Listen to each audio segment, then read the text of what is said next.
3 दिन पहले अभी बागेश्वर धाम में मोदी जी गए थे, हॉस्पिटल के भूमि पूजन में बागेश्वर धाम।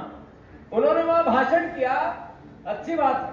देश के प्रधानमंत्री कांग्रेस बीजेपी से ऊपर देश के होते हैं और कांग्रेस हम विपक्ष में है, पर यहाँ का मुख्यमंत्री और वहां के प्रधानमंत्री देश के, हमारे भी मुख्यमंत्री और प्रधानमंत्री, उन्होंने एक बात बहुत अच्छी कही कि कोई तुमसे पैसे मांगे, 1 रुपया मांगे तो मुझे चिट्ठी लिख देना, बाकी काम मेरा। ये आप लोगों ने नहीं सुना, पत्रकारों ने जरूर सुना, मंच पे बैठे वालों ने जरूर सुना। बताओ, यहाँ पर जो थाना है, जो टीआई है, जो पुलिस वाले हैं, बिना पैसे से किसी का काम किया तो हाथ ऊंचा करो। किसी का किया क्या? चलो छोड़ दो। जो पटवारी है, जो तहसीलदार है, जो आसपास में सरकारी कर्मचारी है, ये बिना पैसे में कोई काम करते हो तो हाथ ऊंचा करो। चलो आप लोग तो कांग्रेस की बात करोगे, कांग्रेस के वर्करों में चुनौती देता हूं सारे पत्रकार बंधुओं को। आप बता दो कोई एक कार्यालय जहां बिना पैसे में काम होता हो। आप बता दो कोई एक थाना। टीआई का काम क्या है? टीआई का काम है गुजरात जितने ट्रक जाते हो वो सही साथ निकल जाना चाहिए, तो मोहन यादव ट्रांसफर कर देगा। सही है कि गलत? सही है कि गलत? या एसपी का काम क्या है? एसपी का काम है कि बचा, वो अलीराजपुर का एसपी हो, झाबुआ का हो, रतलाम का हो, एक ही काम, ट्रक निकलेंगे, उसको चौकीदारी करनी है शराब अवैध की। सही है कि गलत? तो ये बीजेपी का असली चेहरा है।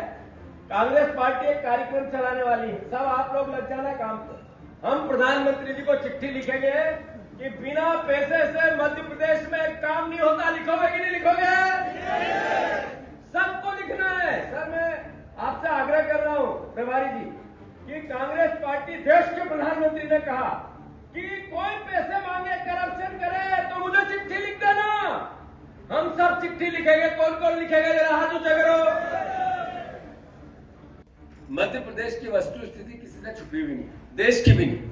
अगर मध्य प्रदेश में जब एनसीआरबी के आंकड़े देखो तो सबसे ज्यादा पीड़ित हमारा ही आदिवासी समाज, सबसे ज्यादा बेरोजगारी हमारे आदिवासी समाज में, सबसे ज्यादा अगर कुपोषण है तो वो भी आदिवासी समाज की, सबसे ज्यादा मातृ मृत्यु दर है तो वो भी आदिवासी समाज की, सबसे ज्यादा शिशु मृत्यु दर है वो भी आदिवासी समाज की। जो 1 लाख के पद खाली पड़े हैं तो देश में सबसे ज्यादा मध्य प्रदेश में पड़े। जब अभी बात होती है, जितनी योजनाएं आदिवासियों के संबंधित देश और प्रदेश की सरकारें लाती है, 20% खर्च होता है, 30% खर्च होता है, ज्यादा से ज्यादा 50% खर्च होता है। उसमें 35% का भ्रष्टाचार होता है, 50% लैप्स हो जाता है। जो पढ़े लिखे परिवार के हम सब साथी हैं, अगर आप सर्च करो इस नीतियों की गूगल पे जाके या अलग अलग तरीके से सरकार की नीतियों, तो बताएंगे 1 लाख करोड़ आदिवासियों के लिए खर्च करेंगे 20,000 और उसमें से भी 15,000 करोड़ रुपए का गबन करेंगे। मैं गलत तो नहीं कह रहा हूं? ये महसूस होता है हम लोगों को गांव का। अगर भारतीय जनता पार्टी ये कहती है कि आरक्षण 10 साल के लिए था, तो फिर आज भी आदिवासी गरीब क्यों है? आज भी कुपोषित क्यों है? आज भी उसको नौकरी क्यों नहीं? उसके पास व्यापार क्यों पलायन? जो मध्य प्रदेश का 50% आदिवासी पलायन पे जाता है। ब्रॉड लड़ाई ये है।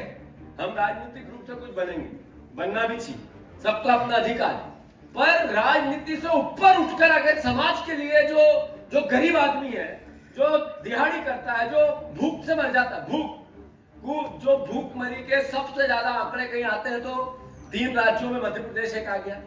आखिर तरक्की हो रही है, बड़े बड़े शहर बन रहे हैं, बड़ी बड़ी बिल्डिंगें बन रही है, आधुनिक भारत बन रहा है, इसका असर झाबुआ में क्यों नहीं हो रहा है?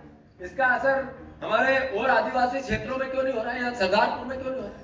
जो गरीब सुदूर गांव है उसमें जो सुविधा इंदौर में है, जो मुंबई में है, जो दिल्ली में है, उसका 10% भी क्यों नहीं?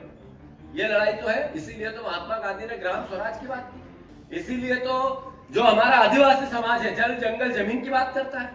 अगर जल जंगल जमीन की पूरी पंचायती राज की व्यवस्था, पैसा कानून, ये सबका सही इंप्लीमेंट हो तो फिर आदिवासी समाज की ये जितनी मैंने बातें कही ये अपने आप समाप्त होती है। तो ये लड़ाई है और इस लड़ाई में जो आपकी ट्रेनिंग है वो बहुत महत्वपूर्ण है।